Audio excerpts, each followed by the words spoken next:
Hello, everybody, and welcome to Party Chat, our weekly Patreon exclusive podcast for supporters at the $5 tier on Patreon. I'm Ben Hansen, and this is a show where it's the Min-Max Council. It's everybody at that $20 tier on Patreon. They're all in the Party Chat, which is happening in Min-Max's Discord. If you're listening to this and you say, I don't really know what that Discord is, I don't know what's going on, you're missing out. You should follow that link, jump into the Discord, and then if you're in the Discord, you're missing out because you can jump up to the Min-Max Council tier and then you can podcast with us each and every week.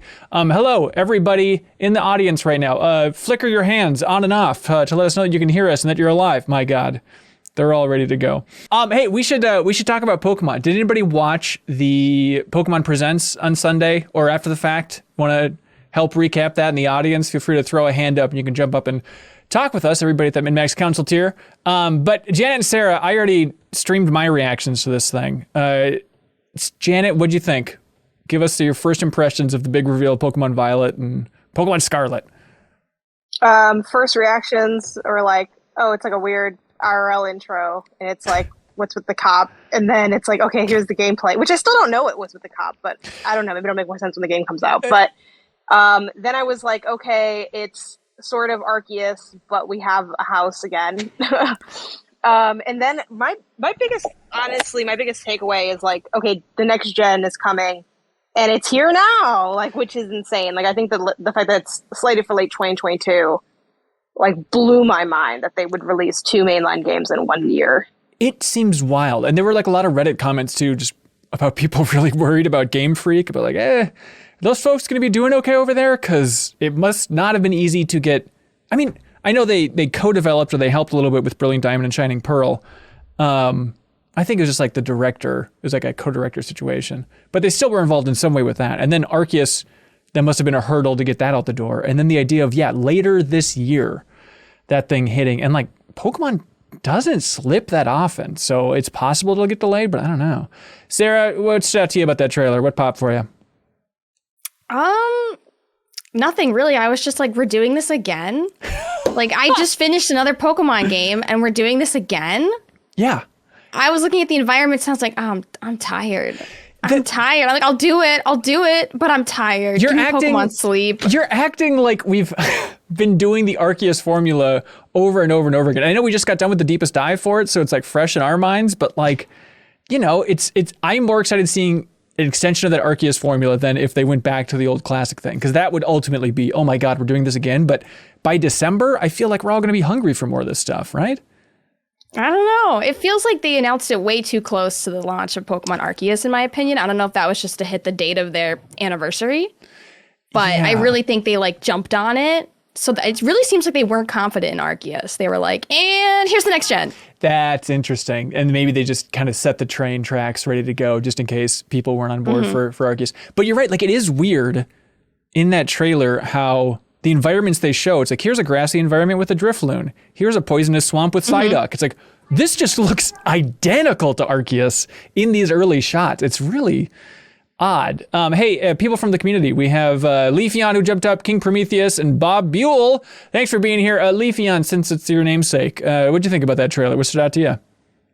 Hey guys, yeah, it is my namesake. So I talking about the dates, with everything being this year, I have a heavy feeling they were really affected by COVID, because there was a long time between the launch of Sword and Shield and the Diamond and Pearl remakes, which is longer than usual, because usually it's like about a year, but then people were also talking about how Arceus is supposed to be a mainline game, which it really is not a mainline game. I feel like people are confusing that up, so like I feel like BDSP was supposed to come out maybe early summer, and Arceus was supposed to come out in around December, November, when Pokemon games usually come out, and then would have been a year later, and we would have had Gen 9.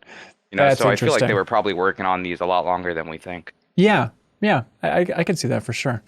Bob Buel, what'd you think about that thing, man?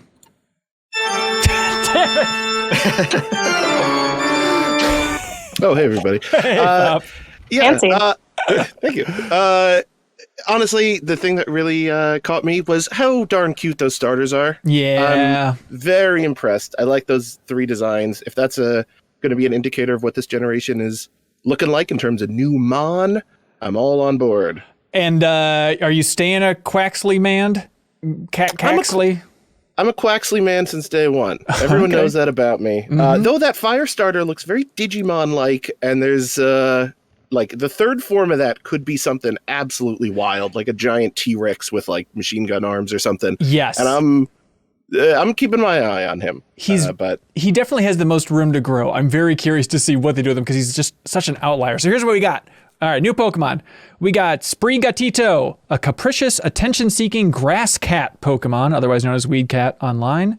All hail Weed Cat. Fuecoco, who's a laid-back fire croc Pokemon that does things at its own pace, Bob Buell style. And Quaxley, an earnest and tidy duckling Pokemon, Sarah Podzorski style. What? I don't know. Which one are you Why going am for? I the duck? I don't know. Which one do you like? I like the little Fuecoco. Yeah?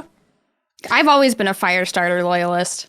Okay, I guess it's the popular And the cat, choice. like, it's a green cat. I don't understand. It's a cat that's green. Exactly. That's all I've ever wanted. Where's the grass? I feel like it is going to look like a Leafeon when it fully evolves. Am I wrong, Leafeon? Like, what other direction could they really go? It's going to look like a tiger that's green?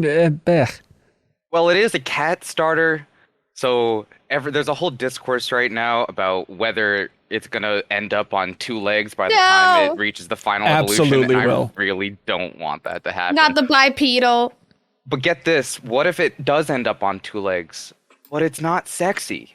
It's just like Impossible. a Garfield cat. Have you not been on the internet, Leafeon? Everything that has 2 legs is sexy AF now. That's how the world works, dude. Well, I really hope that doesn't happen, because the only time I've ever not done a grass starter was when I did Gen 2, and I went with Totodile, because how can you not love Totodile? It's cute. Over Chikorita? I mean, come on. But Okay, controversial. Hey, Kyle S., thanks for joining us. What'd you think about that trailer? Hold on, can you hear me? Yeah. Alright, I just kind of wanted to point out something on, about the promotion and all that. It looks, for some reason, I guess Nintendo hasn't tweeted about this game yet. I find that super weird. Well, I don't know. They mentioned that, actually. The Pokemon, I forget if it was Pokemon Company or Nintendo, but one of them put out a statement saying, like, regarding world events and, like, everything happening in the world, we're really only doing this because it's Pokemon Day and we can't delay this event, but sort of the happy medium is we're not going to as heavily promote it out of like respect for like world events and sort of like more important issues happening, but we want to keep it there so that like, hey, if you know, and you'll see it and we'll kind of market it more later was kind of the idea. Yeah, and that definitely makes sense. It was in the official Pokemon Company PR email. They're the ones that are like, we wish to be sensitive, but things were already on track for releasing this day. Sorry, everybody. But also, like, I think everybody expects the Pokemon Company and Nintendo to be much more aligned than sometimes they are. Like, it's always all over the place. Like, everybody's always expecting Pokemon news to pop up in Nintendo Direct, where it's like, no, they have their own thing. They have the Pokemon Presents thing now, so it's kind of rare that it'll actually pop up in a Direct. Hey, Chris, J26, thanks for supporting us on Patreon, dude. Hello, hi. Hello, welcome. What stood out to you about that trailer? I'm excited for it because of it seems like it's going to be in like the Spanish region, peninsula type of area. It seems like it's kind of like a Spain, Portugal influence. And, you probably know me better from my Patreon name, Christian Jimenez, which is Spanish or, Latino. But I skipped the Sword and Shield, so this one kind of has me itching to go back to Pokemon. Yeah, I'm kicking myself that like in that reveal trailer, I did not connect that map. I was like, it just looks like a square, but with the part hidden, it's like, okay, clearly that's the Iberian Peninsula. I'm very excited about that, especially because I think I'm going to Spain later this year for my honeymoon. And so it's like, man, now I get to treat my honeymoon like a big prep session for Pokemon. It's like best case scenario for honeymooning. You can bring a Fuecoco on your honeymoon. Very well. We have Fuecoco in our hearts, I think, for each other. I think is how it works. Thank you, Bob. You should put that in the vows. That'll age really well. So everything else we know about this game, they describe it as, quote, an open world where various towns with no borders blend seamlessly into the wilderness. So look alive, Kyle Hilliard. This is everything you wanted. Pokemon will appear everywhere, the company said, quote, in the skies, in the sea, and on the streets. Finally, Pokemon in the streets, but nary a Pokemon in the sheets, just the way we like it. Am I right, community? Hey, thanks everybody. Yep, that's all fine. Yep. Where's that soundboard? To please don't access the soundboard. Sarah and Janet, any other thoughts on Pokemon before we let you go? Also, like King Prometheus, did you have? Did I miss your comment? I'm not sure if you had something to add to the Pokemon convo. Well, no. Initially, it was just shock that we were getting another one so soon. But I think Leafeon's explanation actually does make a little bit of sense. Totally. And Shield and Sword felt closer than it actually is because time was, sucks now. Time has no meaning anymore. That's right. My question was, yeah, I don't want to talk about it. But I had a question about this, and it kind of got answered. Do we know if this is going to be like Arceus, or is it going to be like Sword and Shield? Like, is it going to be wild areas? But that press release you just read kind of sounds like it answers a little bit. It seems. Yeah, I mean, I think it's very like up in the air until they. Well, the weird thing is, I don't even know how much more they're showing. Like, they didn't show much for Arceus at all. I think that was unique to like them being weird with that game. Like, not sure what's up with that, but yeah. Hopefully they'll do more press stuff for this one. Since it's like a new gen, I imagine they're going to have to do like more parading it around. My prediction for what that line means is that it's going to be, instead of like, because in Sword and Shield, like the wild area was like in the south region of the map, and then all of the towns were like above it, and you had to like fast travel back to the wild area, and that was like the only wilderness. I'm thinking it's going to be, what if Arceus, instead of having like those little bases, they were full-fledged towns? And my hope is that I can really seamlessly travel between them from the start instead of having to do the weird like fast travel system they had in Arceus. That would be my hope, but that's my prediction for what that line means. And then really quickly, I want to shout out for like timing too. I guess Pokemon's just been releasing more in between games than maybe usual, because I was looking back with like talking about the timing, and like Sun and Moon came out 3 years later, Sword and Shield came out, and like 3 years after that is this game. So they've been doing a new gen every 3 years, which is still like insanely fast. Like, I wish they just were a little slower with it and maybe switched it up a bit more as a result. But yeah, I guess this does line up with what they've been doing in terms of new gens. Yeah, I'm curious on that idea of like how much it's going to be like Arceus. I could see them, just for lore reasons or whatever, not having alpha Pokemon, which is going to be a bummer, because I think that kind of danger and threat in Pokemon Legends Arceus is like one of my favorite parts of that game. And so hopefully just the excitement of going to gyms for a lot of people will kind of even that out. But I don't know, Sarah, like what do you expect? What did you see? How much Arceus formula is going into this sucker? I mean, just based off of the landscapes, it really feels like it's taking a lot from Arceus. I'm expecting it to be a lot more like Arceus, with the normal formula of like go to gyms, battle trainers, hopefully. Yeah. Mostly, I'm interested to see what the gimmick is, like the Gigantamax. I'm wondering what they're going to put in this one. Like, what toy are they going to sell me, essentially? Yeah. And like, I wonder if they'd have the Gigantamax stuff, since it was all kind of like soccer themed, where it's like, well, Spain likes soccer. I don't know if they're sticking on the European continent. Like, what's the big Spanish thing? Somebody mentioned bullfights with toros, which, sure, there might be some stuff going on there. I don't know how much they want to go in that arena. I guess every time you use toros in a Pokemon battle, it's technically a bullfight. I don't know. I think it also doesn't have to be like something like Sword and Shield.